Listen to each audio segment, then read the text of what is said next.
And the patience was I had the keys. 5 seconds. And you know Ron Nervick. Yes, I do. Good guy. He's my friend. Okay, good evening, everyone. And those of you watching in the public here today at the Governmental Center and on TV. This is the Grand Traverse County Resource Management Administration Committee of the Whole, of the Board of Commissioners. Today is Wednesday, February 13th. It is 7 p.m. If you have a phone, cell phone, if you could place it on silent or vibrate, we would appreciate if you're attending the meeting. And we will start by the opening order, and that is the Pledge of Allegiance.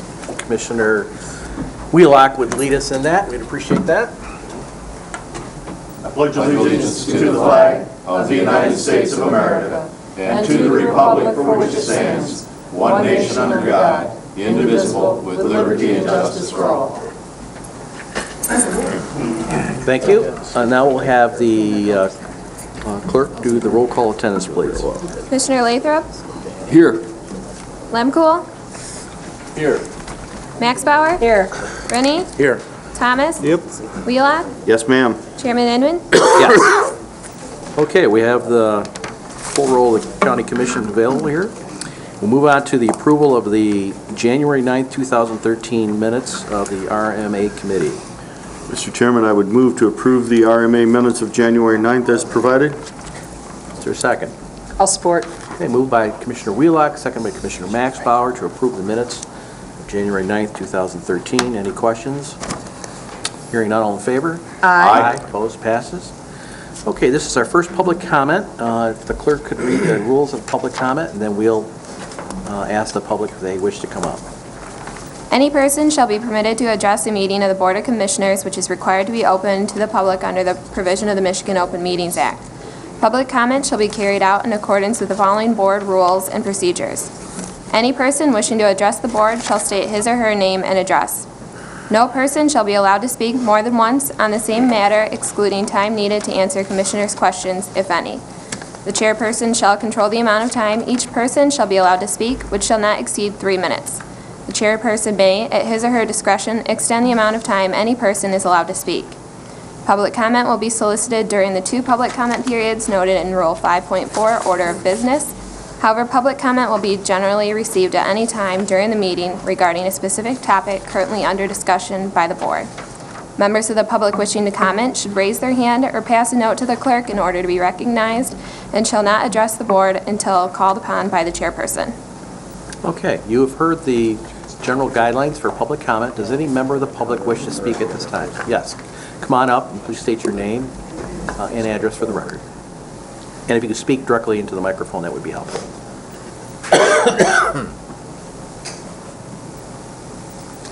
My name is Bill Klaus. I live at 5523 North Hannah Road, Kingsley, Michigan. I just wanted to ask, I was told that item 9C had been removed from the agenda. Is that correct? It will be in a few Okay. minutes. Yeah. Thank you. And then also, I've received 3 or 4 different emails and a few phone calls regarding the website that exists for the Drain Commissioner. The cover sheet, or the homepage, I guess you would call it, has information on it that's not accurate. A lot of information that's not accurate, and I'll leave that for your reference.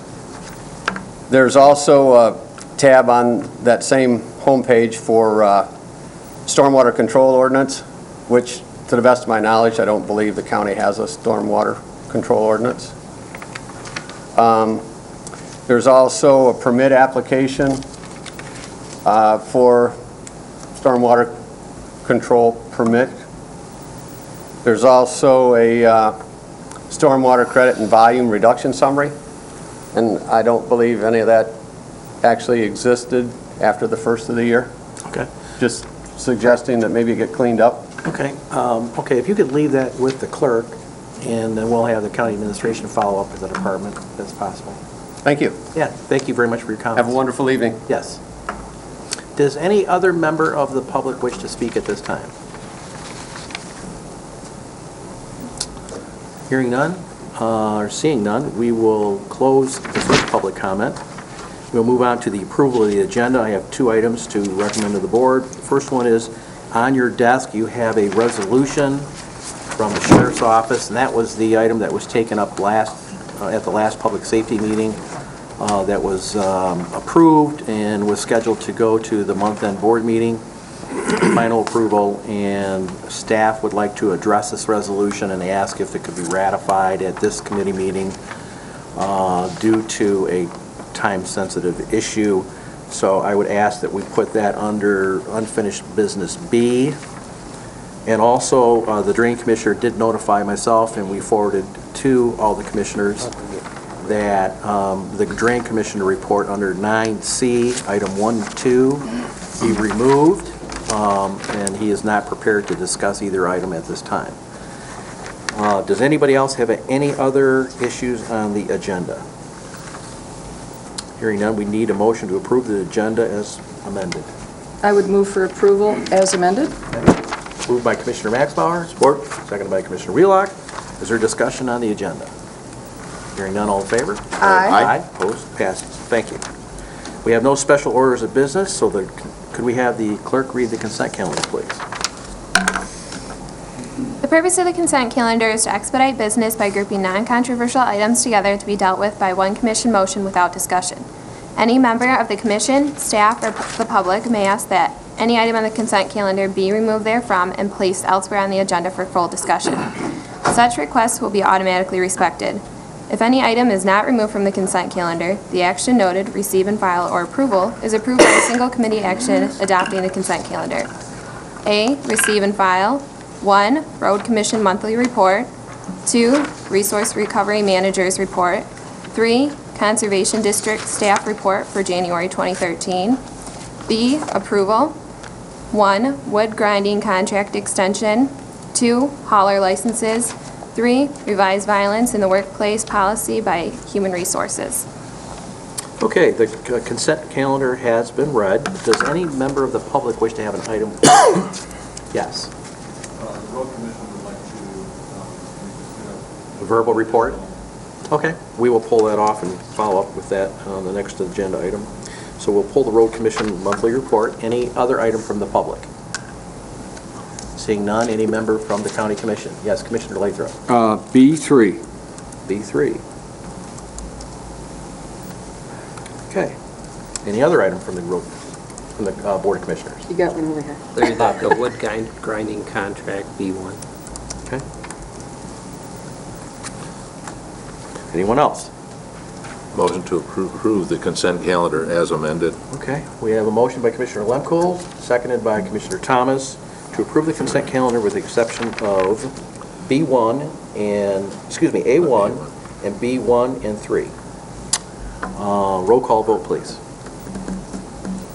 Commissioner Lemkohl, Yes. Max Bauer, Yes. Rennie, Yes. Thomas. Yep. Wheelock, Yes, ma'am. Lathrop, Yes. Chairman Inman. Yes. Consent calendar is approved. We now will move on to the items that are removed from the consent calendar. We'll start with item number 1 under receive and file, Road Commission monthly report. You're welcome to come on up. If you could, for the folks in the audience, please state your name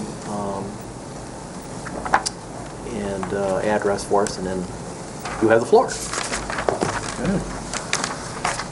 Sure. I'm Dave Taylor, 4199 Christina Lynn Lane, Grand Traverse County Road Commissioner. Jim Cook, Grand Traverse County Road Commission Manager, 1881 Lafreniere Road. Okay, you have the floor. We want to start with, I handed this out to everyone. It's we did this in-house. We came up with a PowerPoint of mix of fixes, and we're gonna have this at Green Lake Township on March 6th. Excuse me. And then East Bay Township on March 7th. If you could attend that, it's going to take about an hour. You know, I'm sure they'll serve some coffee but we're real proud of what we've done here.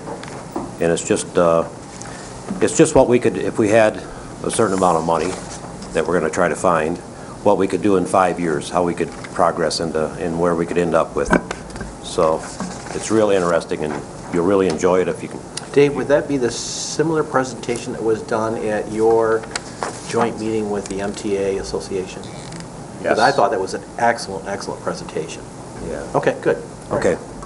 Anyway, they did this in-house with no pressure from anyone, no contractors pushing on them, or, in fact, no input from Dave Taylor. And then they were awfully nervous. They know my background. And when I saw it, they thought they'd get some criticism from me, and I just thought it was wonderful. Mainly because they did it themselves. And I've been preaching at them for 3 or 4 years now. And it made me, we just know a lot about maintenance there, you know, more than we thought we knew. We have more knowledge there than, so anyway, very good thing. And then I want to talk about, I handed out another sheet, and this is what the townships have helped us with in doing gravel on roads, chip seals, and they started this about 3 years ago. Prices on gravel, prices on chip seal were pretty high, and no one had any money. And we were able to get these prices down to where it was affordable. And we've done a lot of gravel. If you add it all up, it's more than $900,000 that they've helped us with in 3 years. And I was at Mayfield Township Monday night, and we were talking about graveling some roads this year. And Mayfield is one of the first ones to jump in and help us. And guess what? All of their gravel roads have been improved in the last 3 years. They have no gravel roads left that haven't been re-graveled. So we give Mayfield a lot of credit, and they were. And if you make things affordable, graveling a road was priced out at about $40,000. We got that down the first year. We got it down to $13,000. That's with the townships paying for the gravel and us doing the work. So. And there's only a couple of townships that aren't on here, and we're still working on them. So we're pretty proud of what's been going on there. So in addition to our monthly report, I wanted to maybe just get up and talk about the things that don't get into the report because it's not part of the board meeting. To build on what Dave had talked about as far as the mix of fixes, that really is the basis for our asset management plan.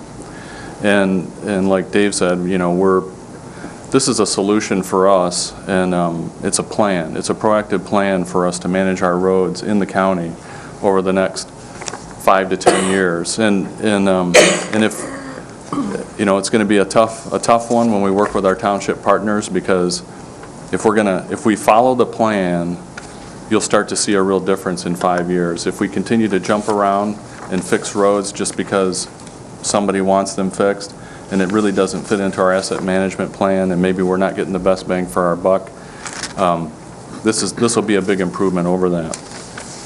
So one of the things that I had said at the MTA meeting last week was the things that you don't get in the board meeting minutes are, you know, we are making changes across the board, you know, from an organizational standpoint, from an operational standpoint, and really from an efficiency standpoint. And so you're going to see changes, and that's what I keep telling our partners in the townships is you're going to see changes, and you know, you won't see everything change overnight, but you're going to see some real positive changes at the road commission. And hopefully you've seen a difference in our winter maintenance this year. You know, it's a double-edged sword. I think we're doing a much better job than we have done in the past, but because it's more of a typical winter, we're going to, you know, it's going to affect our budget when we rebalance in April. One thing that was in the report, which I think is really important for people to know, is the gravel road program was approved again last month for this year by the Road Commission board. And that is where, you know, we cover the labor, and then the township, as our partner, covers the cost of the material. And so that allows us to do a lot of gravel road maintenance. Also, we just met on the Rural Task Force meeting last week, and so our projects have been submitted, and these are our major projects that we receive federal and state funding for. The other thing that we're getting a lot of, we're gaining on our safety grants. That's another opportunity to to get funding. And so Commissioner Rennie and I talked last week about, you know, what can you do on some of these unsafe conditions that you see. Maybe it's a vision issue, or maybe it's an intersection or something like that. So we just really want the people, everybody to know in the county that, you know, if you see a safety issue, you know, please let us know, because we can submit for safety grants. And again, that's something that we can fix independently of the current funding that we get. Again, just working on the efficiencies across the board, you know, with the organization. And then probably one of the biggest things that you'll see a difference in is, you know, we've had programs in the past that kind of just happened, our gravel road program, our shoulder maintenance program, crack sealing.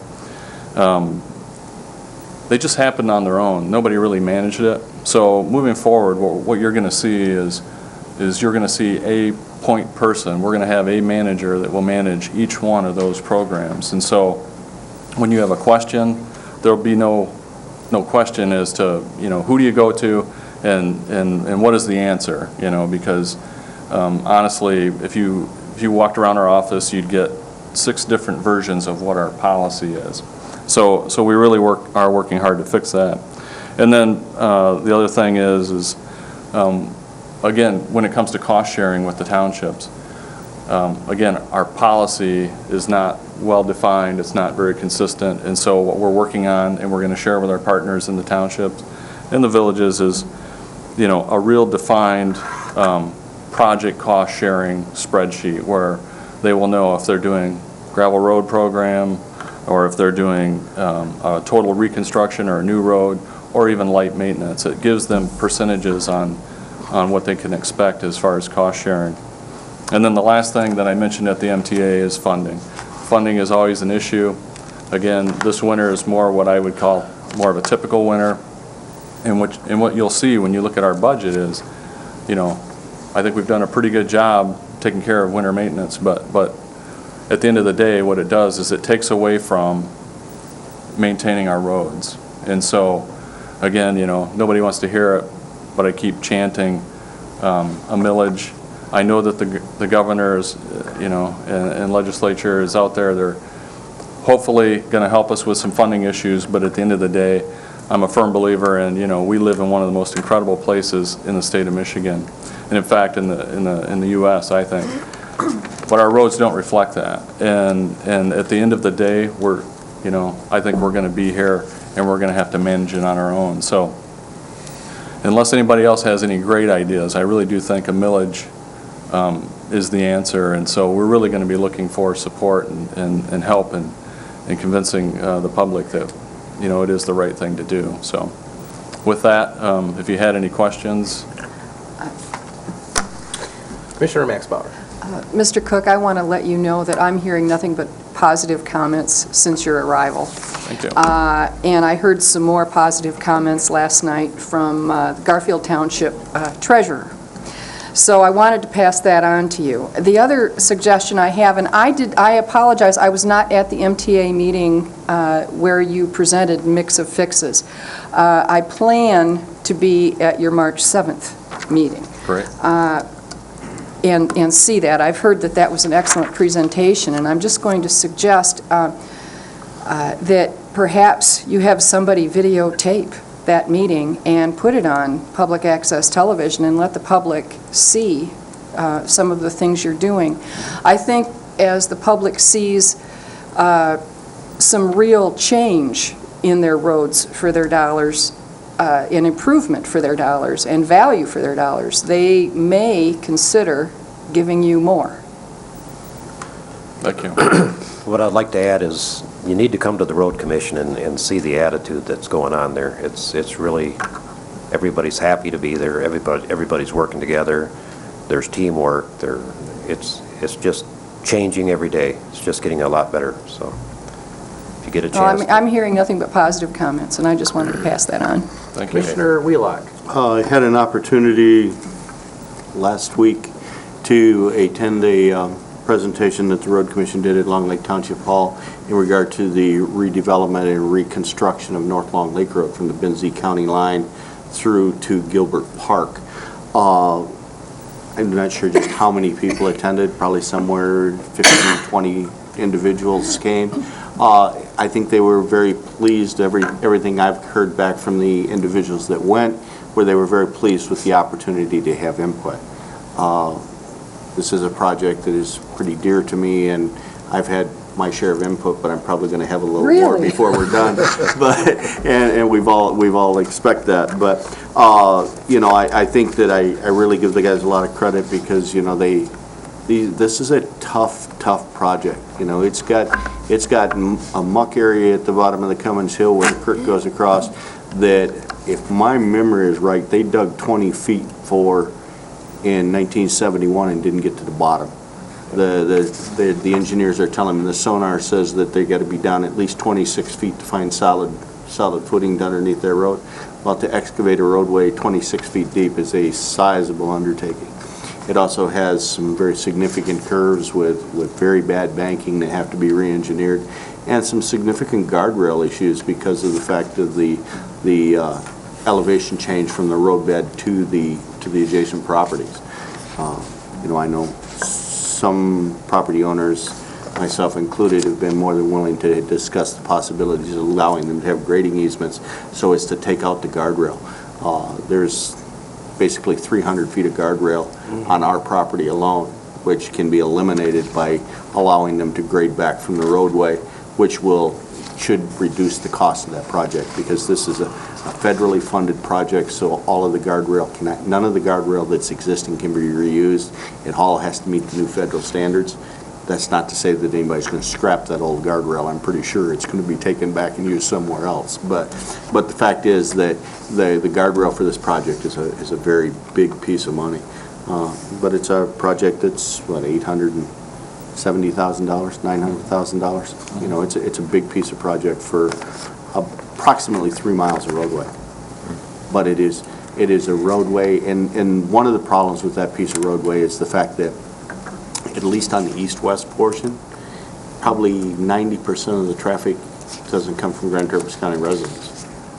It is the primary way to come from Benzie County into Traverse City, and that's becomes a real issue.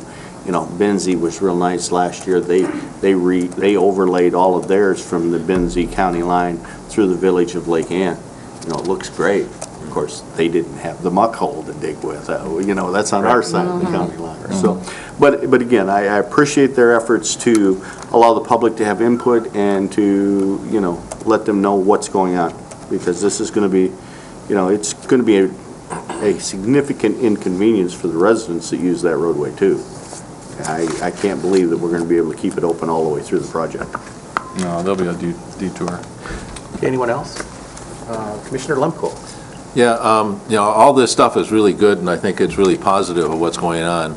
But the media keeps portraying your board as a dysfunctional board, and before any kind of a millage will even think about being passed, you've got to figure out how to get your board working in the same direction. And I hope that you can do that, Dave, with your leadership. That you might be able to make a more cohesive, even though there will be disagreements. I think that, you know, like the TC Talus thing, not paying that, you know, I think that's a challenge for some of us that would like to see that funding continue. Some of the other issues that the boards have, I would hope that your board would start to work together a little better than what they are. Well, of course, the newspaper portrays us as worse than what it really is, but we're trying to work together, and if TC Talus can come back in and be more organized and show us where we're getting a bang for our buck, we will consider giving that funding back. But we were just having a problem with we didn't think it was very organized. They weren't doing their minutes. We just need a more organized organization if we're going to help fund it. And there's nothing wrong with that. Yeah. The only comment I have is that, just so, you know, you're walking into a new community, a new job as a new road manager, and, you know, some of the history might be somewhat important, but, you know, it wasn't that far away that Acme Township went out for a road millage for the township, and it got defeated handily. And then East Bay Township followed up with a millage, and that got defeated pretty handily. And then we said, listen, probably the reason why people turned it down was there was this fight about funding, about what roads would take priority in between the two townships and those kinds of things, and it just never got settled. But and then Holiday Hills Road, and how do you combine both funds to fix that road? And luckily, the tribe has at least made a gesture of helping fix that road. And then the county came out with a full road millage, and that was defeated fairly well. And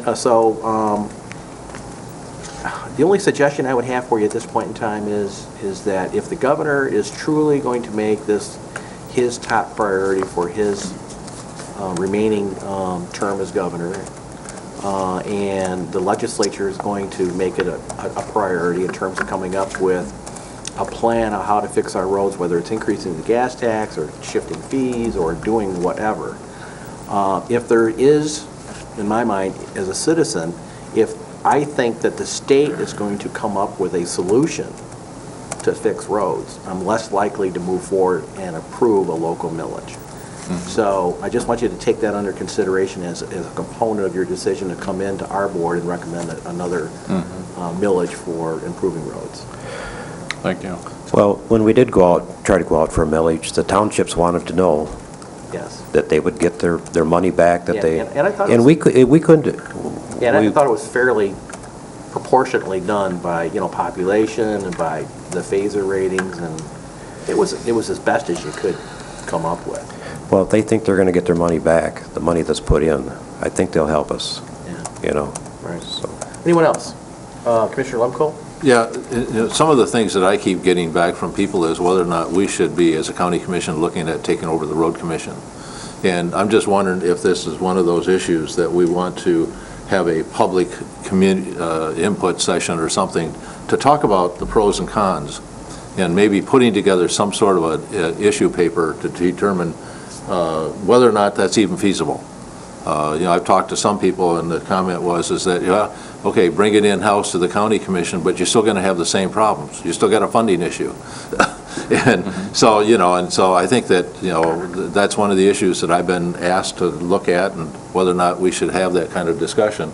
So I don't know what the process would be to be able to make that happen, if this board is even interested in doing something like that or not. Yeah, my suggestion is that any item of discussion about that issue and other issues would be more prevalent in our second or third meeting in our strategic planning That's process fine. for the 1 and 3 year process. That's the time for commissioners just to start throwing stuff on the wall, listing it out and prioritizing, and see how the rest of the commissioners feel. But Commissioner Lathrop, I'm sorry, you wanted to go next. I'm sorry. No, I just... Okay, I was Commissioner just Lathrop. wondering, I'm so green about this, do we, as a board, have the power to selectively take things off their plate? Or is it a matter of, No. No. Well, Not really. Bob could better answer this than I can. I might take a stab at it, but it's I don't pretty believe limited. so. I think either the board takes the road commission back under its wing, and that was a change in the law just in the past year, or leaves it alone.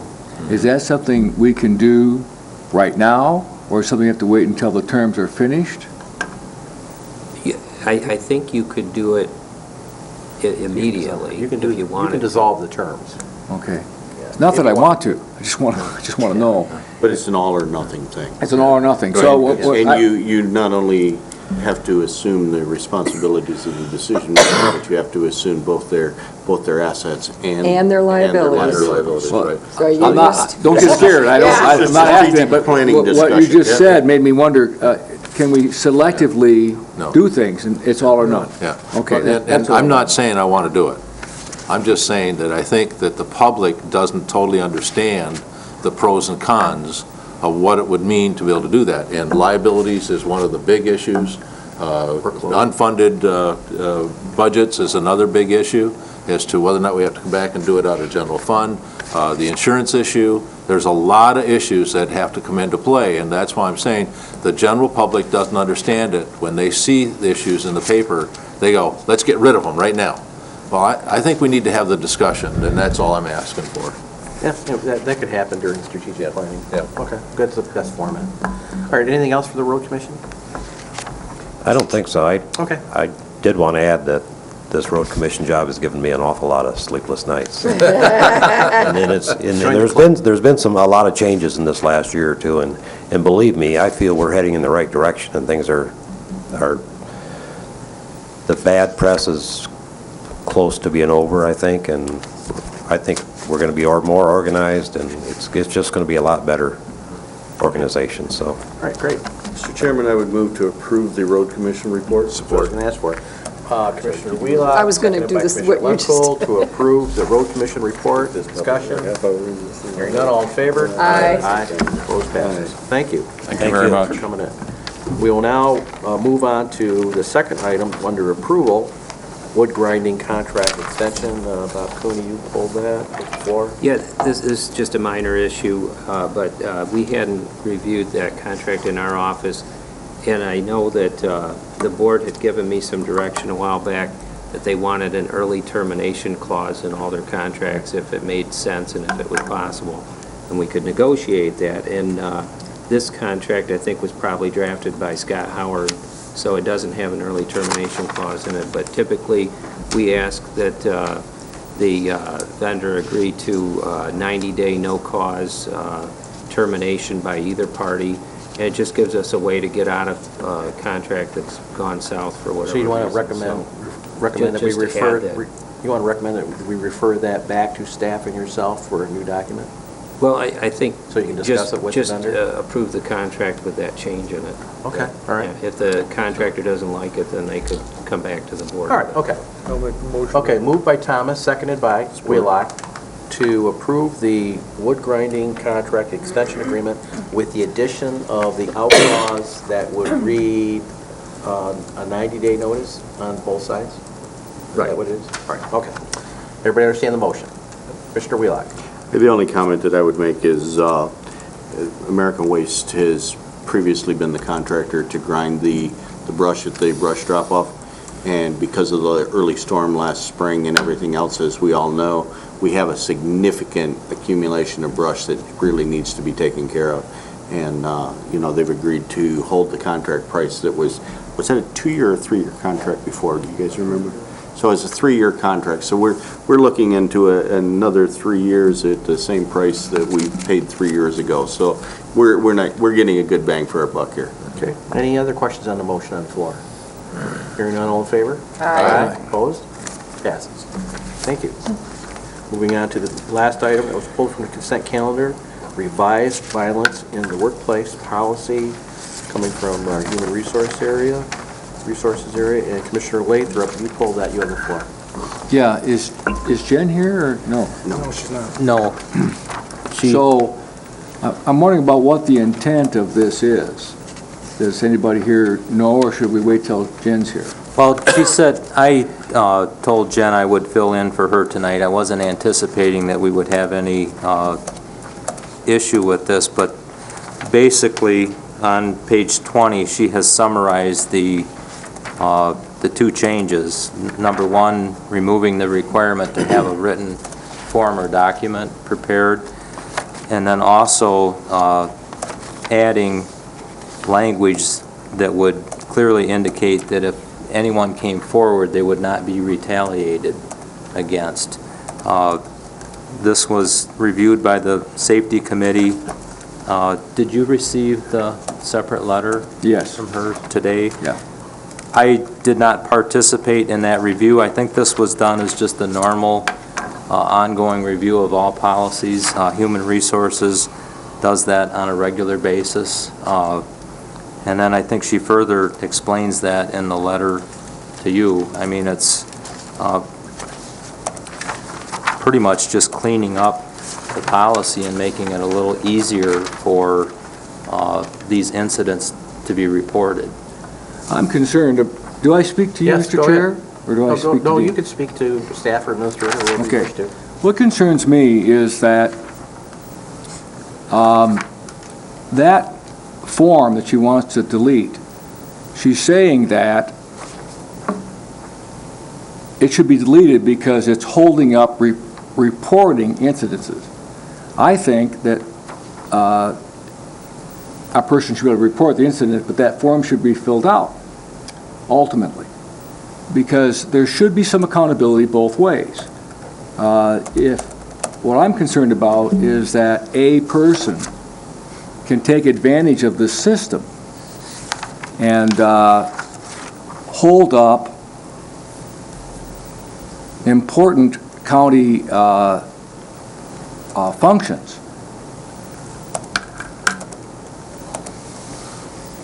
Essentially, there could be people who do this multiple times, and there should be some accountability both ways.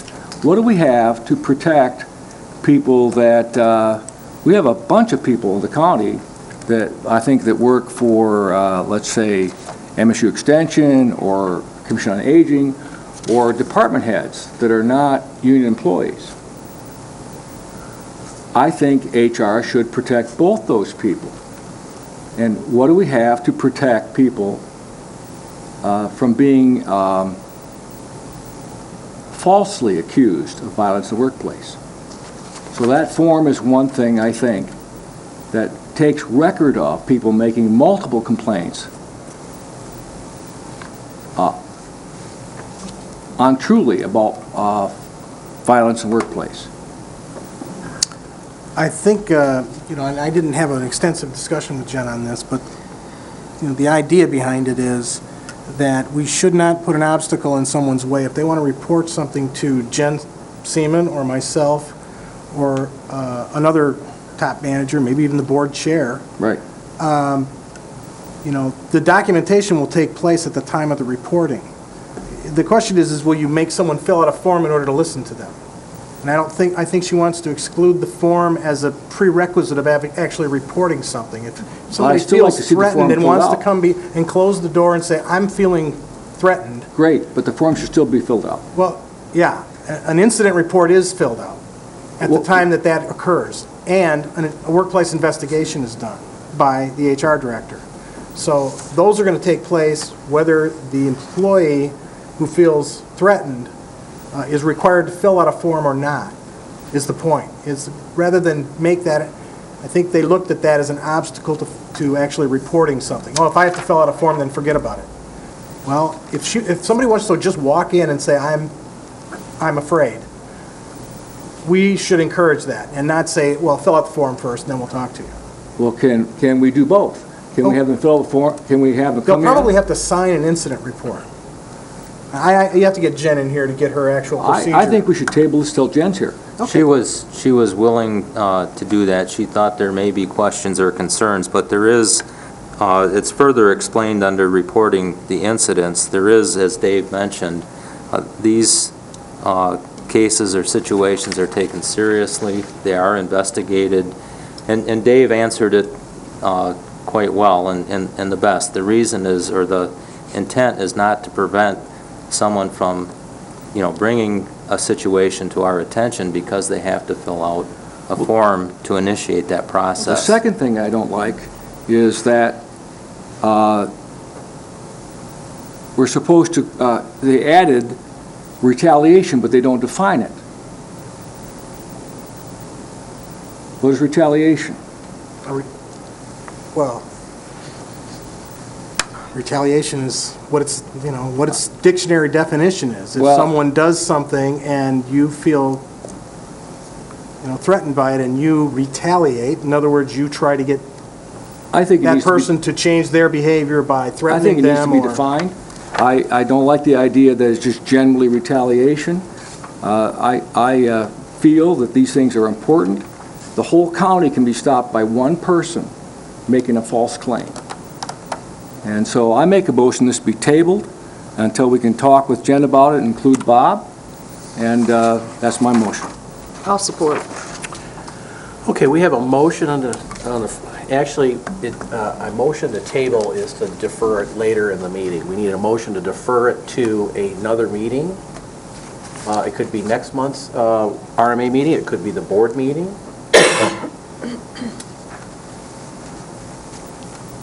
Jen is expected to be at the board meeting? Is that As long as I have a chance Well, to you talk know. with Bob and others, I'll do that, yeah. Did you want to talk prior to the commission meeting? Yeah. With the two of them? Or an ad hoc committee, but I think it's a big deal. Just, I think, get your concerns. My suggestion is you make a motion to defer it to the board meeting, end of month board meeting, and under the administrator's report, and then that would give you time to meet with Jen, Bob, and our administrator if you have any questions. I'll do that. Okay, so the motion on the floor is to defer this item to the board meeting under the administrator's report. Is there a second? Are you seconding it, or you Yes. want a question? Okay, seconded by Commissioner Max Power. Is there discussion? Seeing none, all in favor? Aye. Opposed? Passes. All right. Thank you. All right, now we're moving on to department action items. We have resource recovery first. First item's on page 24, Take It Back Recycler of the Year Award. And I think Bob and Kim, are you going to take care of that? Anybody got a camera phone? Bob Ostrov, Resource Recovery Got Manager. something? Anybody have a ability to take a photograph? Jim's All got it. right, Okay, Commissioner okay, I didn't say Carruthers. behind there. Okay, you got the camera. All right, good, thanks. You have the floor. Get yourself introduced. Actually, I have Jim Carruthers here, who's the chairperson of the Resource Recovery Council, and he has agreed to come up and say a few words and then present the award to American Waste. So I will turn it over to him. Very good. Thank you for coming. Hi, Jim Carruthers, 218 West 11th Street. I'm City Commissioner, representative on the Resource Recovery Council, and the chair of the board.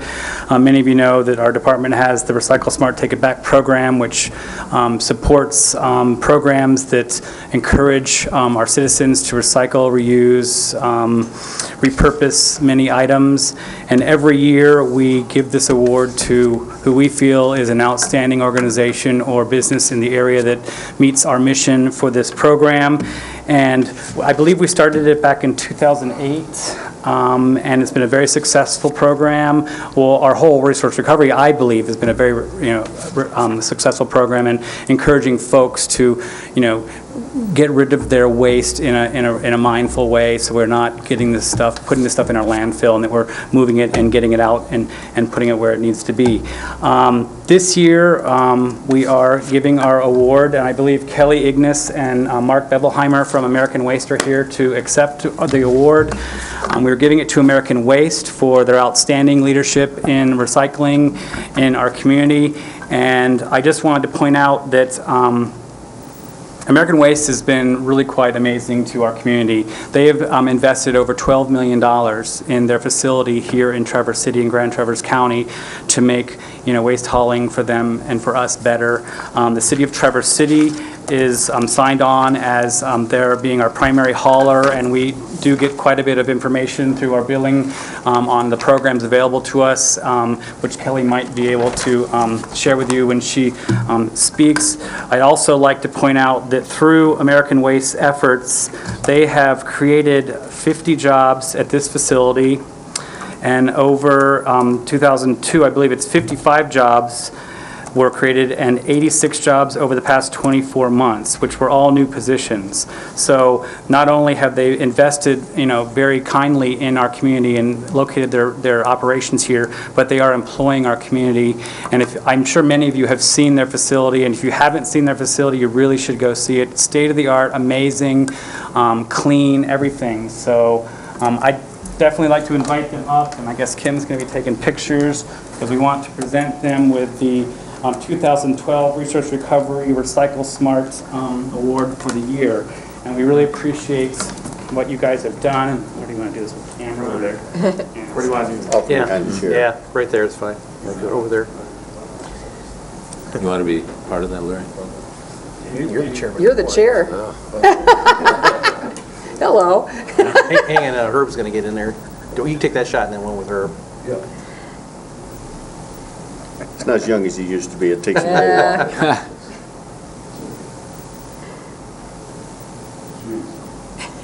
Hooray. All right, congratulations.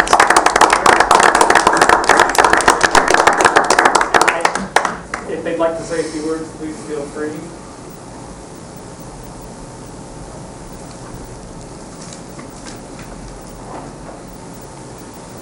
On behalf of American Waste, we appreciate this award.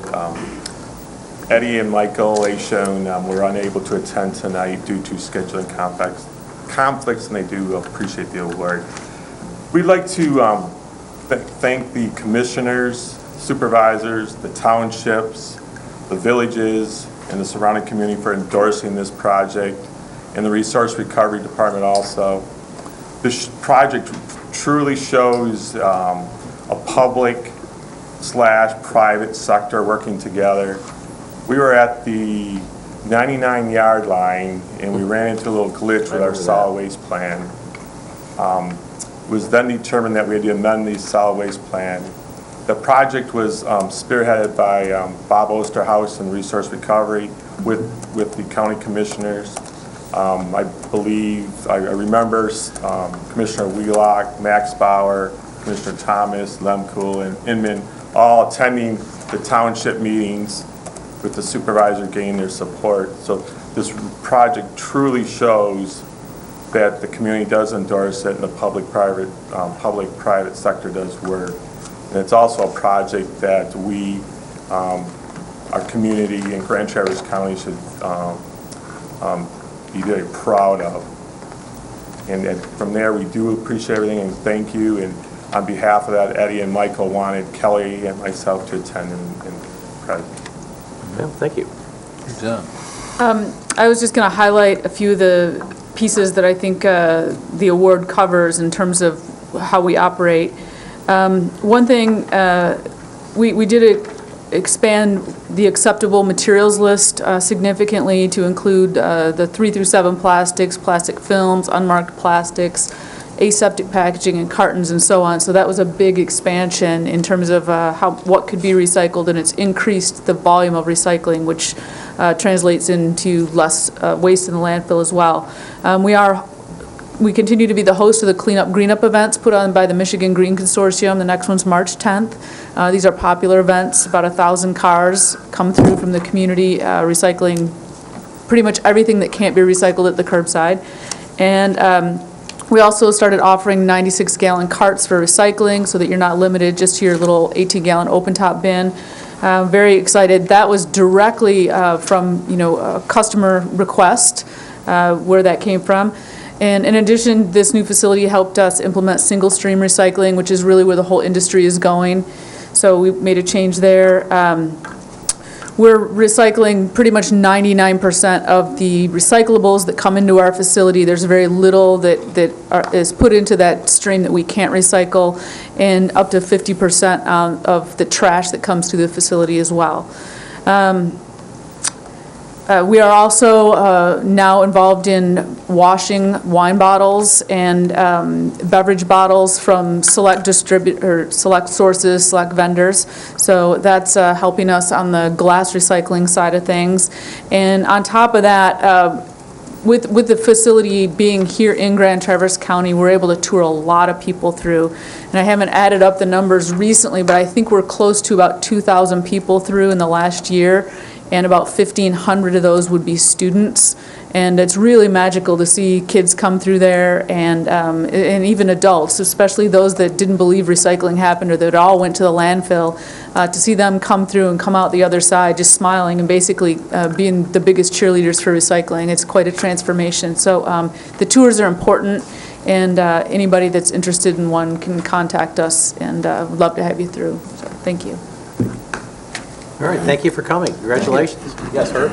I would just like to say that the tote for recycling has been a huge hit in our household, and I would strongly encourage anybody out there that recycles to get a hold of American Waste, if you're using American Waste, and pay the $50 deposit and have them drop that tote off. I understand it's now almost, $200 a month that you're putting out? Oh, yes. Of those totes? Yes. And which is just huge, because I can put it out the night before and not have to worry about the recycling going all over my neighborhood. And I'm probably doing 10% garbage now and 90% recycling, and it's because of that tote, it makes a big difference. And I just want to say thank you for doing that. Thank you. All right, thank you. Commissioner Lathrop. I just wanted to say that all us new commissioners, two of us, have been visiting, we're going to be visiting like 30 departments, but we visited the resource recovery guys, great guys, and they lauded you, and I believe it's true. Thank you for your service. Thank you. Very cool. Okay, Commissioner Wheelock. Well, I've been talking trash in this county for 25, 30 years now, but the key point about this, I've been this board's representative on resource recovery now for probably close to 10 years. But the fact is that the opportunity that American Waste brought to our community to recycle has been a huge asset to our community. I think if you read David's report for February, Bob's preliminary numbers have come out, and recycling in Grand Traverse County is up 27% countywide. That's over 2,000 tons of waste that went into recycling that didn't go into the landfill. That's huge. You know, the city's contract with American Waste has their recycling rate, curbside recycling rate, at about 46%. You know, that's unbelievable numbers. And the fact that they not only can, you know, Kelly's exactly right, they're recycling 97, 99% of what we would consider recyclables. But what's more important is they're pulling nearly 30% out of the trash. They're pulling 30% out of the trash, the stuff that would have never even been considered recyclable in the past. So, you know, it's just, I can't recognize their activity enough, and the benefits to our community long-term is huge. Great, thank you. Commissioner Lefkoe. I think it should be noted also the Sonny's leadership in making sure that the working relationship with American Waste and getting that program through. Without his leadership, I don't think it would have gone through as quickly as what it had done. So, Sonny, I just want to say thank you and give you your recognition. I didn't do it. I just kind of pulled him around a while. That's true. Okay, go ahead. If you talk, you got to go up to the microphone. What are the rules on TV? Oh, sorry. Hey, just to comment on our solid waste plan amendment. I sit on 2 or 3 different boards, Leelanau County, Benzie. They're going to do a solid waste plan amendment, of course, Grand Traverse County. And when we did do the plan amendment, the Resource Recovery Department and the commissioners, we set a record pace. In fact, Christine Miller was amazed how fast that, you know, the staff of you know, Bob Osterhaus and his staff and the chairman and the supervisor endorsed that plan, because once, I think we had it done within 60 days from start to finish, and that's amazing. I mean, I'm sitting on Leelanau counties now, and to do a simple plan amendment, they're thinking, wow, it might be a year or so. And we do thank you for that. All right, thank you. Thank you for coming again tonight. Congratulations on your award. Okay, does that conclude that conversation? All right. We will now move on to item B, Household Hazardous Waste Collection Services Contract, page 25 in your packet. Bob, you're going to address that? Resource Recovery Manager. Our household waste collection services contract expired last year, so we went out for RFPs. We sent out 8 of them. We got 5 back that actually bid on the services. And the cost came in actually lower than the prior contract. We were paying 86 cents a pound for our HHW disposal. And the contract, well, the lowest bid came in at 76 cents a pound by Environmental Recycling Group. This is a company that does household hazardous waste collections for Benzie and Leelanau County as well.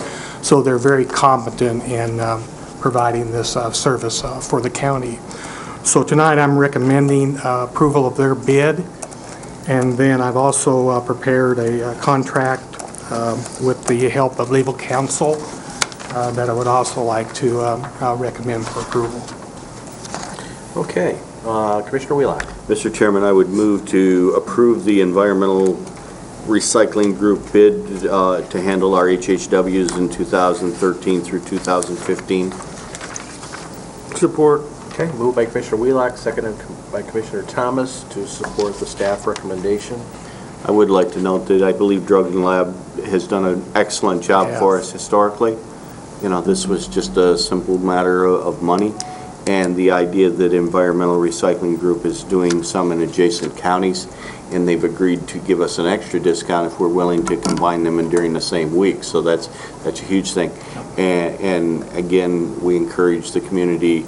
The move to do the one in South County in the village of Kingsley was absolutely huge for us last year, and we intend to continue that. In fact, we've discussed adding one more. We've got 4 scheduled We for this year. have 4 HHWs scheduled in 2013, so. Okay, any other discussion on the motion on the floor? Hearing none, all in favor? Aye. Opposed? Passes. Just one, Yes. I know in this contract, I know if there's a 90-day out clause in that one either, I'm not sure. We can take a look at that. Yeah. Do you want to amend the motion to reflect that? I thought the motion was to work the- with... With the approval With our of office. council. Right, okay. All right, good. Thanks, Bob. Thank you. All right, next is, that concludes resource recovery. Now we move to Parks and Rec. Jason Jones is here to give us a summary of the Grand Traverse County Community Park and Recreation Plan. And we spoke prior to the meeting with the administrator and Jason and I, and the recommendation has somewhat changed. He's here to give us a summary report of the plan. They are taking public comment, and then the board, the Parks and Rec Board, will meet and vote on it, and then they will bring that product back to us at our board meeting and have it under new business, probably. And so he's here to give us all the information that the public is hearing right now on the plan, and we can have Q&A, and then it will be deferred to the board meeting after the public hearing and after Parks and Rec takes action. Jason, you have the floor. Jason Jones, Grand Traverse County's Parks and Recreation Director. Good evening, Commissioners. I appreciate you taking the time, adding me to the agenda to discuss a very important document for our department, our 5-year DNR master plan. The document that you've all received a link for, and for those of you who needed a hard copy, I hope that you'd received it through administration. It's a pretty intensive document. It's taken a few months of work for us to complete. 240-plus pages, very graphic intensive, and written to the Department of Natural Resources guidelines. What I'm here for today is just to kind of give a quick rundown, hopefully less than 5 minutes, about the plan. Open it up to any questions or comments that you have, and remind you and remind the public watching at home. We do have a public comment period that's going on now through noon on Thursday, February 21st. Public comment on the draft document that can be found at our website, www.grandtraverse.org/parks. The plan that you have in front of you... Can you announce when those times and places are going to be for the public comment for us? Sure. The public comment on the draft plan is being taken either via email directly to me, jjones@grandtraverse.org, via phone, 231-922-4511, or via fax, 231-922-2064, or folks that want to stop in and give us face-to-face comment, we absolutely welcome that as well. The public comment currently is on the draft plan. That closes on noon on the 21st, at noon on the 21st, and there is a final public hearing at the Parks and Recreation Commission meeting here in these chambers at 6 p.m. on the evening of the 21st. Okay, good. So, within the plan, it was prepared, as I mentioned, at the Department of Natural Resources guidelines in order to ensure that our department and our Parks and Recreation facilities are eligible for the 3 grants associated with the Department of Natural Resources, the DNR Trust Fund, the Land and Water Conservation Fund, as well as the Recreational Passport Program, or the Recreation Passport Program. The plan's broken down into 6 different chapters. Community description gives a very brief description of our community. Administrative structure, relating to, obviously, the administrative structure of our department, to some degree the administrative structure of the county, and then we go in detail about some of the partnerships and collaborations that we're working on. And over the past couple of years, our department has really expanded the number of collaborations that we work with. Goes into an inventory of our existing parks, natural areas, and recreation facilities. This is really kind of an interesting document, or interesting chapter, because what we wanted to do is we wanted to make this document more of a living document that's actually used for reference. We've tried to incorporate all of the public recreation facilities, publicly owned recreation facilities, with the exception of the schools, in a matrix in that document. The next item is the next chapter is the description of the planning and public input process. It's by far the lengthiest chapter of the document, but it's probably the document's strength. What we've tried to do is tried to take all of the planning that's gone on related to Parks and Recreation in our community over the past 2 or 3 years and incorporate that into that planning process. So the criticism that we often receive about not doing anything with these planning documents, we actually tried to interweave them and see how they compared to what the public input was related to this document. And what we found is the public has been consistent in these planning processes, and the public has been consistent in their public input as recently as the phone call I received yesterday, going all the way back to late 2010. So a lot of the comments are very similar throughout the course of that time. And then we've done public input processes. We've had one large workshop facilitated by John Syke from our planning department, as well as Megan Olds from the Grand Traverse Regional Land Conservancy. We had approximately 70 folks out at the Civic Center on December 17th. And in my 5 years with the county, I've never seen such a diverse group of park users. We had received a tremendous number of comments, and after the comments were received, we gave everybody sticky dots, and they prioritized the comments. And surprisingly enough, the number one voted for item from that was an indoor rock climbing facility. So that is identified in our 5-year master, or 5-year DNR document. After that, we put together some goals and objectives based on that public input, as well as the other planning processes that I mentioned earlier. Also took into consideration Grand Traverse County Parks and Recreation's 3-year strategic plan as part of that planning process. So that's been incorporated there as well to tie those two very important documents for our Parks and Recreation Department together. Finally, there's an action program that kind of outlines some of the assets, and we have a tremendous number in our community that will help our department to achieve the goals that we've identified based on the public comment. With that, I guess the outcomes that we've seen so far are essentially five goals. Each goal has a variety of different objectives, and I won't go into detail here about those, but the goals are as follows. Goal number 1, facilities, to improve parks and recreation opportunities within Grand Traverse County. Goal 2, programs, develop more robust recreational programming. Goal 3, funding and revenues, strengthen financial sustainability of parks and recreation. 4, partnerships, increase coordination of programs and services. And Goal 5, information distribution and marketing, increase community awareness and appreciation for the recreational opportunities in Grand Traverse County. So, as we move forward with this, the public hearing, as I mentioned a few times, the final public hearing is going to be the 21st. Parks and Recreation Commission will be asked to approve this document. Once that approval's happened, it needs to come back to the Board of Commissioners for final approval.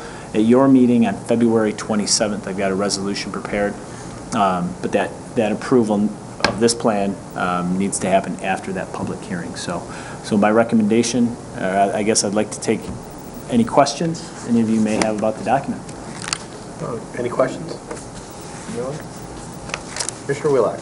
I guess the only comment to me, I had a terrible time figuring out this was our Parks and Recreation Master Plan when we title it, Grand Traverse County Community Park Recreation Open Space and Greenway Plan.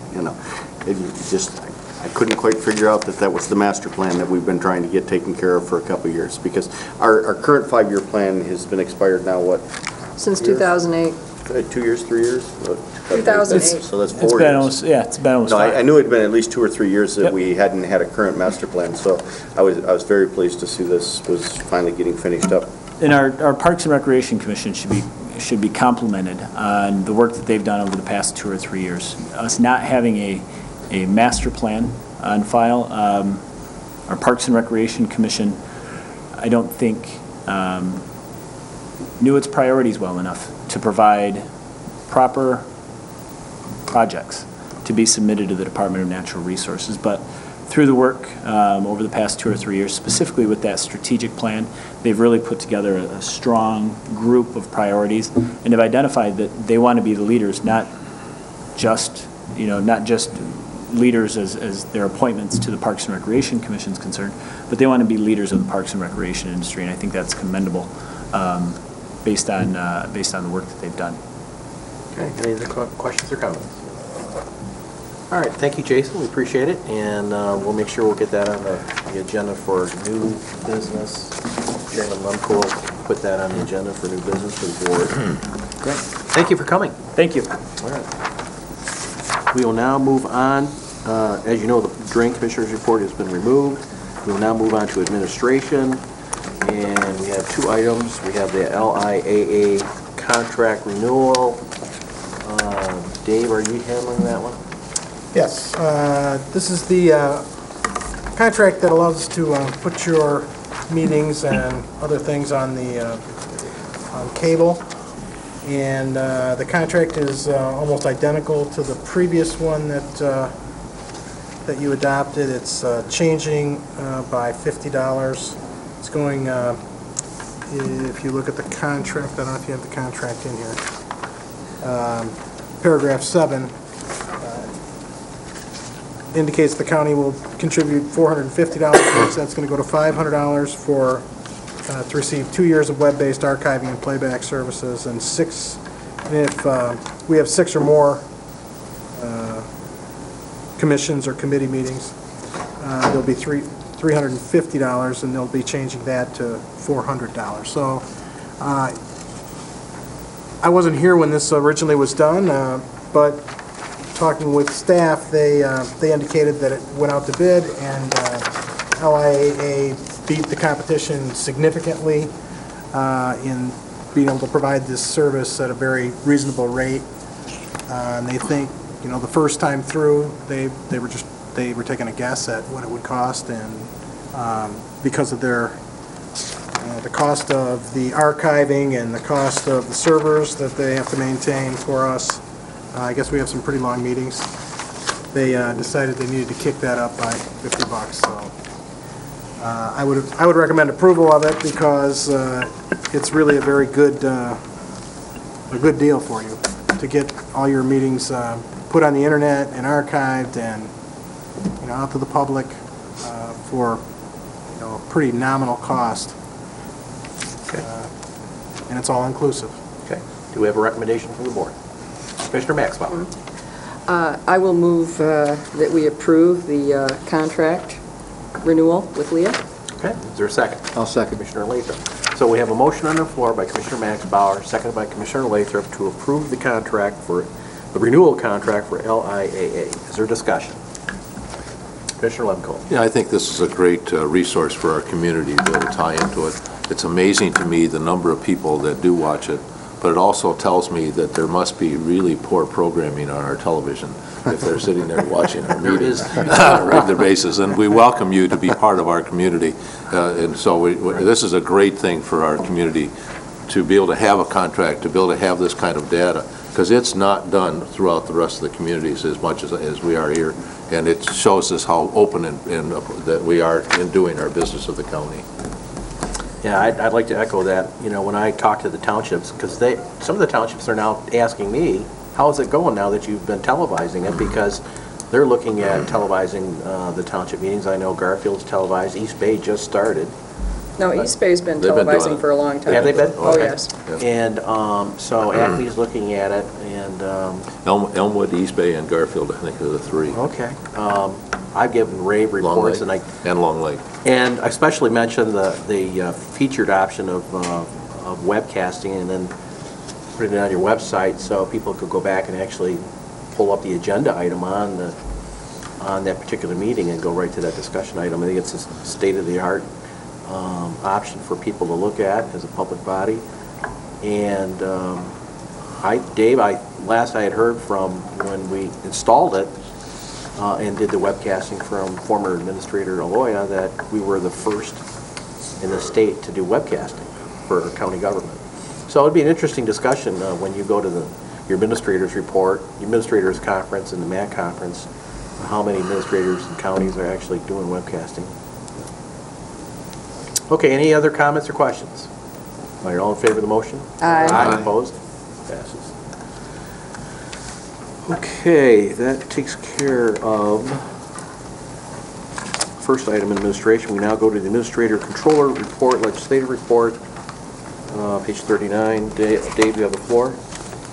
Yes, Mr. Chair, for some reason, I don't seem to be able to locate my copy of the report. While you're doing that, I know you had sent that, Wing it. you had sent out, yeah, your staff had sent out your administrative report, and I thought it was very well done, very detailed, very See if I can broad, pull it up here. from a perspective in terms of all the various things that are going on within the county. And we're sending those to the villages and the township and the city, are we not? Yes, we are. Okay, yep, because that's helping in my county commissioner report. Here we go. Okay. I Let me pull this up. highlighted that report very thoroughly in my report to Long Lake Township last month, or last night. It's an excellent document for us to use. Okay. Commissioner Lathrop, then we'll have Commissioner I want to Benda. I want to compliment you on that because it makes my job at the townships much easier. I don't have to say anything because your report's so complete, and thank you for it. Well, that's good. That's exactly what it's meant to do. It's to make your job easier. This one, we've got a few things that I wanted to point out to you. We're bidding out the security cameras. I've had a discussion with my staff. As a result of the questions that came up at Public Health and Safety, we are going to be making sure that anytime we want to waive a county's bid policy, whether it happens because we added a few things to the package later on or not, we're going to have it in writing on why we think it's a good idea to do that. In this case, the argument had been made, and I was under the impression that we had done all the background checking on this, that the money in this deal is not going to be made by the vendor on the equipment, but rather on the long-term relationship with the county. They want to do not only this building, but they want to do the district court and the circuit court and other buildings that we might have security needs at, and have it all working in one system and be able to maintain and operate that system and get the maintenance fees on it. And that's what they're really shooting for. They don't look at the profit margin on pieces of equipment. They know that's very competitive and there's only a few cents to be made. You can outbid your partner there by 2 cents, but at any rate, we're bidding it out. Just wanted to clarify that because I know that was a concern at the last meeting. The website committee has met and we have every indication that it's working out wonderfully.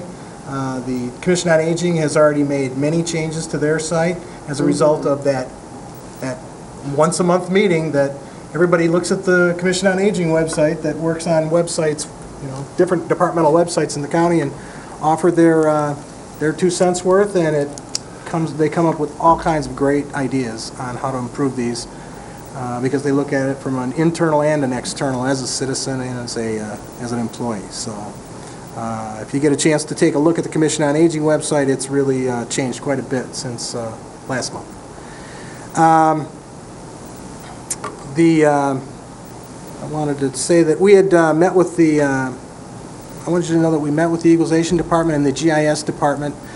Back before I arrived, they split the department, kind of in between Dennis Alloy and leaving and me coming in. There was a split in April, and things weren't working out so well in equalization, and we got the 2 department heads together and worked out a deal so that we think that everything's going to work fine. And I just want to make sure that you knew that we were still analyzing what was happening there and making sure that the Equalization Department had everything it needed to get its job done, and the GIS Department had, the resources it needed also. So, just wanted to throw that. Is the net result they'll just stay in the same format, they'll just have better communication? Yeah, there was discussion about whether there were one too many positions got moved. Okay. And we just worked out, because there are some duties in one of those positions, actually in a couple of those positions, that kind of overlapped and got dragged into one department, and the other department got stuck with having to do the work but didn't have the person. And so we've got them working together, and we've kind of reallocated the workload and made sure that they're working concurrently. Okay. We're not going to make any physical changes, we're just going to see how this goes and how the workload goes. Very good.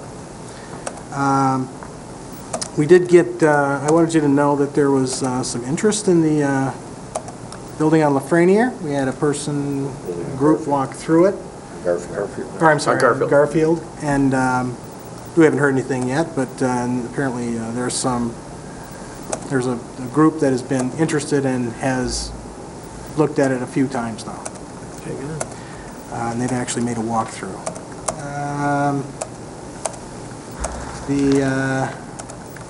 I don't have my little stars on these, so I'm going to... Oh, the Chairland Humane Society contract is moving forward. They now have a copy of a contract that we are all satisfied with, and it incorporates all the changes that they indicated they wanted. We have one really minor change that has to do with rabies vaccinations and some minor detail. And right now, they're looking at it, and we're waiting for their response. They said Dr. Burke was going to take a look at it in the next day or so and try and get back to us as soon as possible, and hopefully we'll be able to get this done by the end of the month.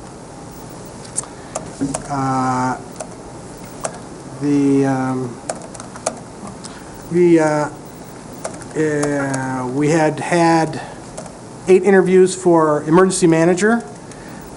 They were good candidates, all good candidates. We narrowed it down to 2 that were exceptional for our needs, and we interviewed them. We had in the initial interview, we had the chief of Metro Fire with us, Wendy, Jen Seaman, myself, conducted the interviews, and the second round of interviews, we invited the city police, city fire, 911, and we all kind of did a round robin.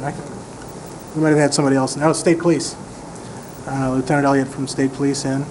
We all did the interviews, and we came up with a candidate, and we are doing background checks right now, and we will probably have someone by the end of the week.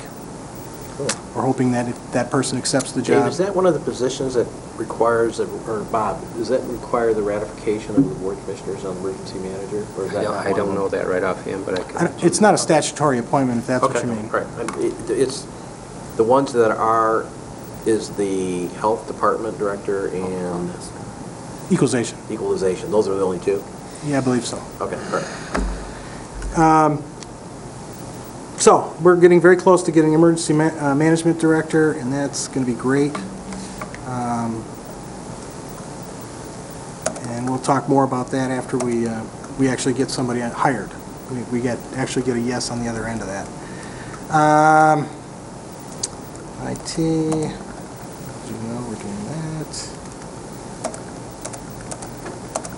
Gene, I just want to point out that Gene Dorenzi had some unique involvement with the new Brownfield Redevelopment Act, Public Act 381 of 1996, and she, because of her involvement, the new act provides incentives for brownfield authorities and gets us additional funds for administrative costs, which it never allowed before. And the incentive awards communities like ours that have only one authority, not ones that have, a city authority and a separate one over here and another one in that city. Because we have a county-wide authority, we get incentives that others don't get. It's kind of a collaboration incentive. And Jean was instrumental in getting that included, so I want to give her congratulations for being successful in trying to get that through. And Veterans Affairs, you are going to be seeing a proposed agreement with Benzie County. As you know, we are already doing a lot of Benzie County work. We have a lot of those veterans coming in that, but we can't do the whole thing for them because they are not residents of Grand Traverse County. We can only help them up to a point, and then that's it. So we are going to see a contract that's very similar to the one we have in Leelanau County. It'll probably be in the neighborhood of a $30,000 contract. And since, we're doing most of that work already and seeing, those are most of our clients already, This is just something that's writing something that probably should have been righted for a while. So that'll be coming. The Veterans Affairs Committee will be reviewing the proposed contract on the 21st, and it will be probably on your board agenda at the end of the month. Okay. Any questions on the administrative report? Commissioner Lemko. I think you missed one really great one, and you should be talking about the guy to your right of you, with Dean Bott, with our finance and all of our employees, in turning our budget around from a $625,000 deficit projections to a positive of $200,000. And you know, we can't do that without the employees that we have to be able to make sure that they are within their budgets, and Dean and his staff and how well they've done in providing great leadership when the finances come along. And so I just want to make sure we recognize him and his department, but also all the employees of Grand Traverse County. Good, thank you. Commissioner Thomas. Do you want to act on that resolution you got for the last page? Yes. I drafted one of many resolutions I've written in support of county revenue sharing over the years. I don't know how many of these I've written, but I can guarantee you it's been a lot. And this one, I think I left some of the rather negative terms out about what the state might be doing as a result of this budget. As you know, the governor proposed his budget last Thursday. He had a number of new programs in there, but he held revenue sharing flat. We have 3 new counties coming into formula for revenue sharing, and for those of you who don't understand this, way back in 2004, the former governor, Granholm, and the budget director came to the counties and said, we've got a deal for you. You guys will double tax your residents. We're going to move your fiscal year so that when you collect your taxes, they'll come due. Instead of getting your money in January, you'll get it in, December to January and February. You're going to get it in July, August, and September. We're going to move your fiscal year as it pertains to the general fund levy of the county. We're going to, basically, you're going to get 2 tax bills on your residents, and you're going to put that into a special fund, and you get to draw your revenue sharing out of that, and the state won't give you any revenue sharing money. But we promise you that you'll be able to get inflation, and when you go back into formula, we're going to give you that money. So we've been bailing the state out with our taxpayers' money all these years, and now it's time for us to come back into formula. Grand Traverse County doesn't come in until next year. The 3 new counties came in and they said, we're going to hold the revenue sharing for counties flat, which means that every county gets a cut. Because there's only so much money to go around now, 3 more people are at the well. And this says, basically, this is a resolution that says, you guys made a promise to us, now honor your commitment. I remember that tax bill. You said, here's my winter tax bill, that's the high one. Yeah. Then you said, here's my summer one, hey, that's high too. At the same time. Yeah, and here's my winter the next. If we're going to take action on this, we need a motion to amend the agenda to add this to the agenda. So be it.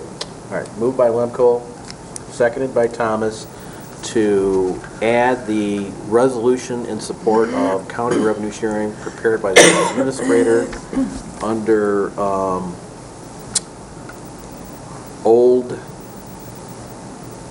under administrator's report, item number 3. Any discussion? All in favor? Aye. Okay. Since Motion to approve the resolution. all right, is there a second? Yes. Now, what I'd like to do is, Dave, if you could read, since we don't have copies of this, we all didn't bring our reports with us. okay. Okay?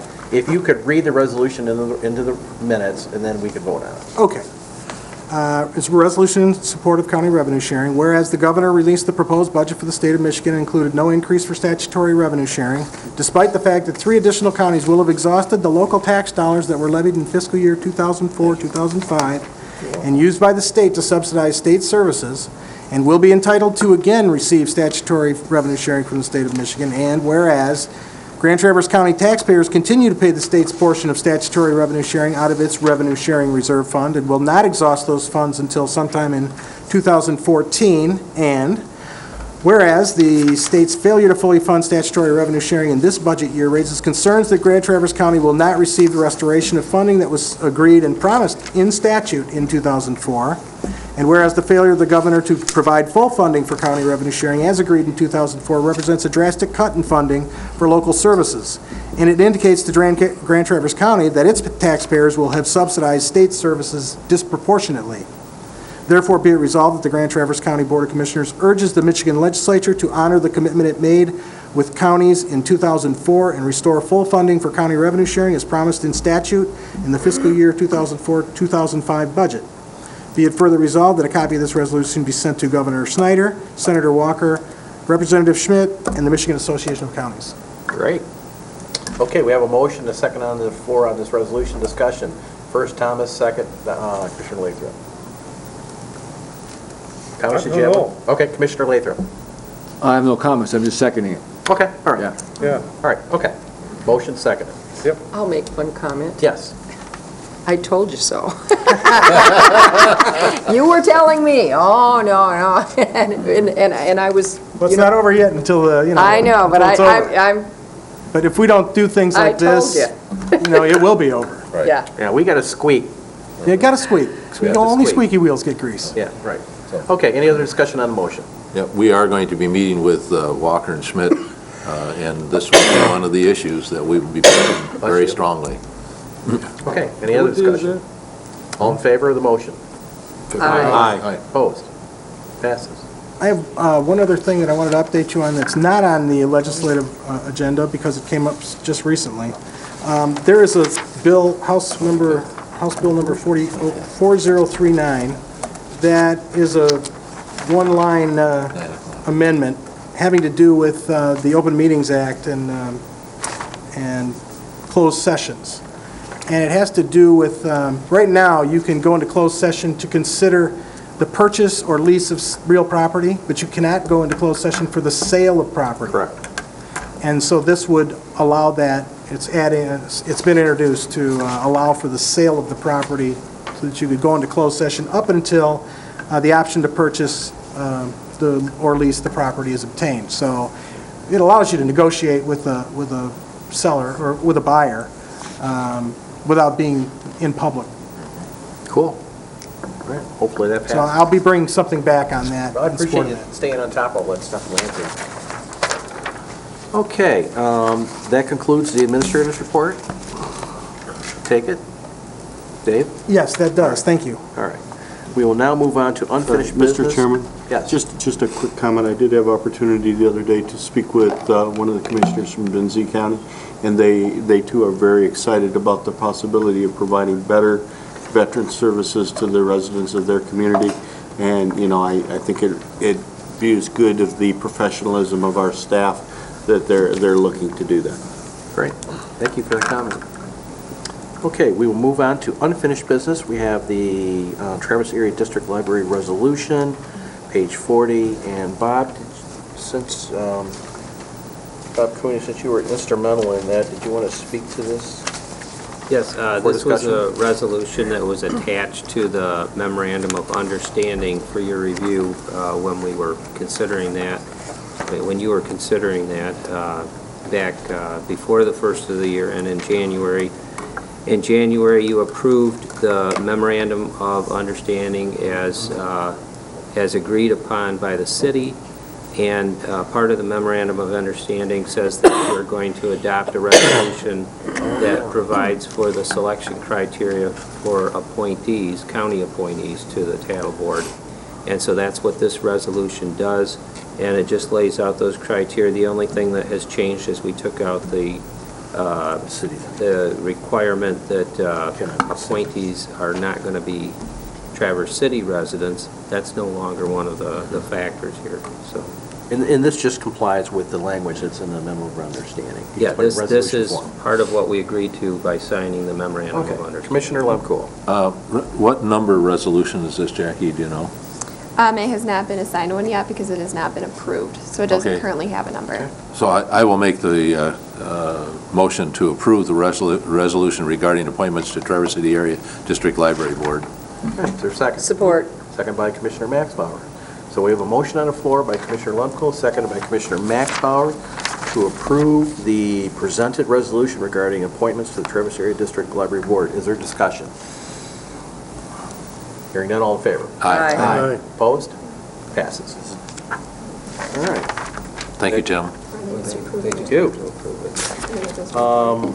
Next on your agenda, it was an add-on item. That is a resolution on your desk that was approved at Public Safety this month. It's the Sheriff's Office approval for purchase of vehicles.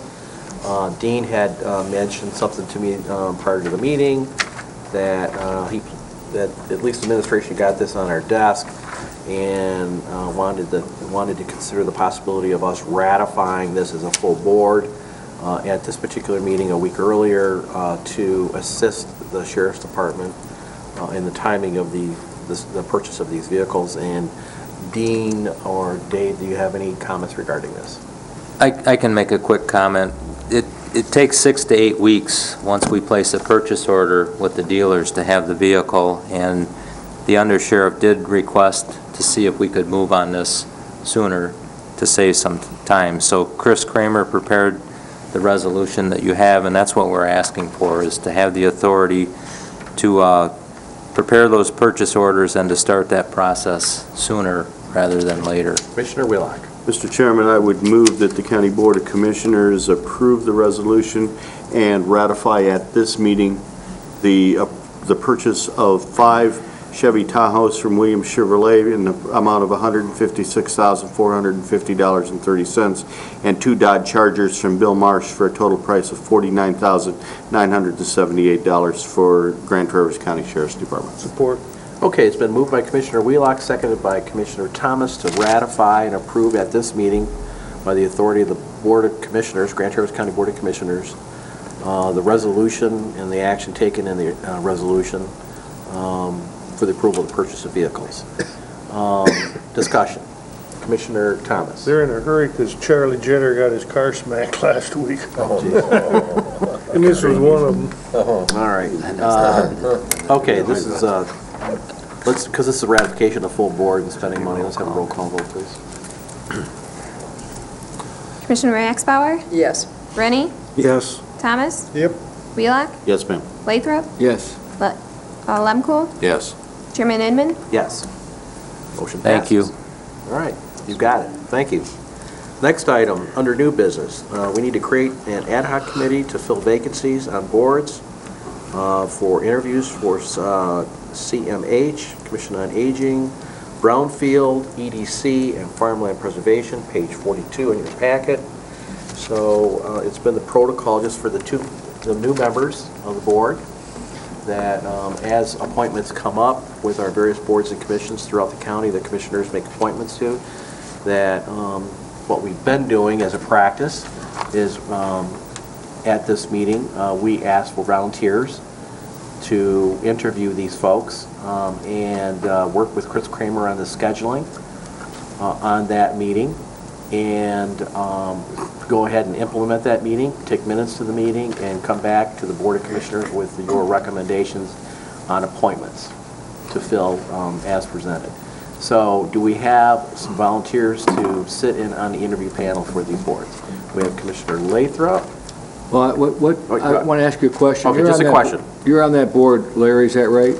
I'm on the Farmland Preservation Board, but I'm not on either one of the other ones on there. You're on Farmland Preservation. Yes. That one interests me. When does that meet? You know, the issue with Farmland Preservation right now is that we have to meet annually by the requirement of the bylaws. But the Farmland Preservation Board was put together to review the applicants from primarily Acme Township, because they're the only township that got approved millage for money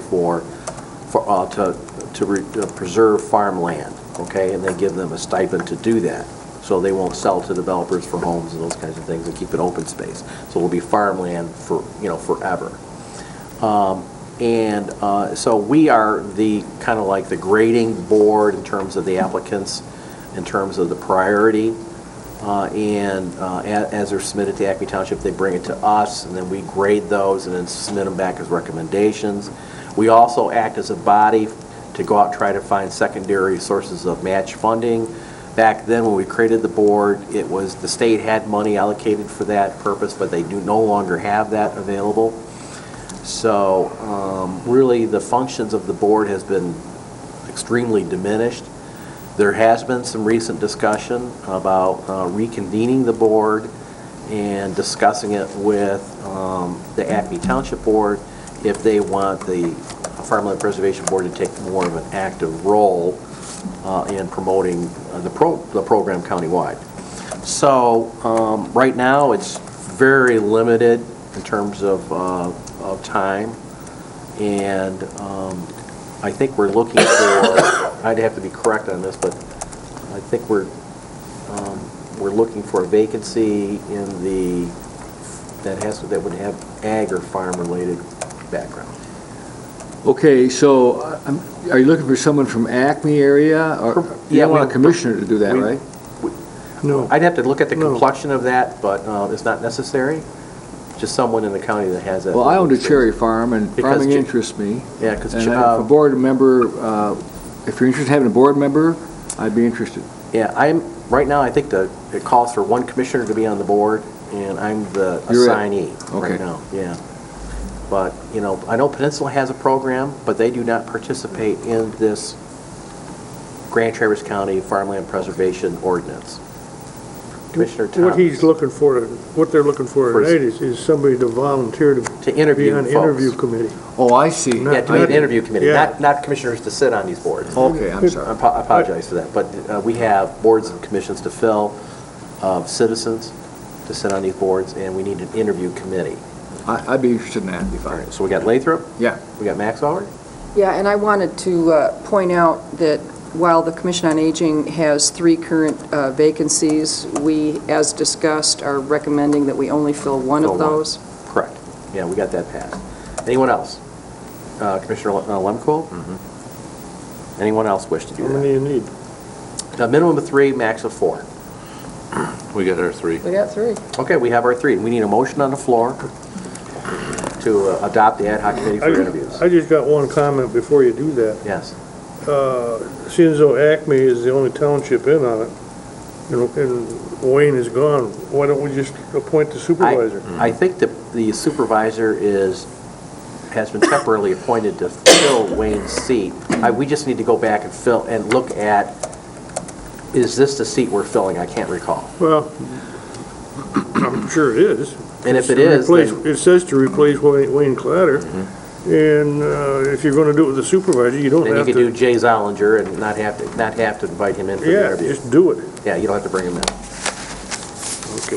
All right. Commissioner Max Bauer. I would nominate Chairman Lemkool, Commissioner Max Bauer, and Commissioner Lathrop to assign, The interview ad hoc committee. yes, thank you,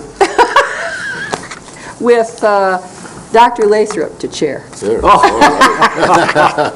right, we have a motion on the floor to form an ad hoc committee of Commissioner Lathrop, Max Bauer, and Lemkool. That's the beauty of making the motion, is you get to pick the chair. Commissioner Lathrop shall be the chairman of the ad hoc committee. They shall interviews for the vacancies as presented and bring back a recommendation to the Board of Commissioners.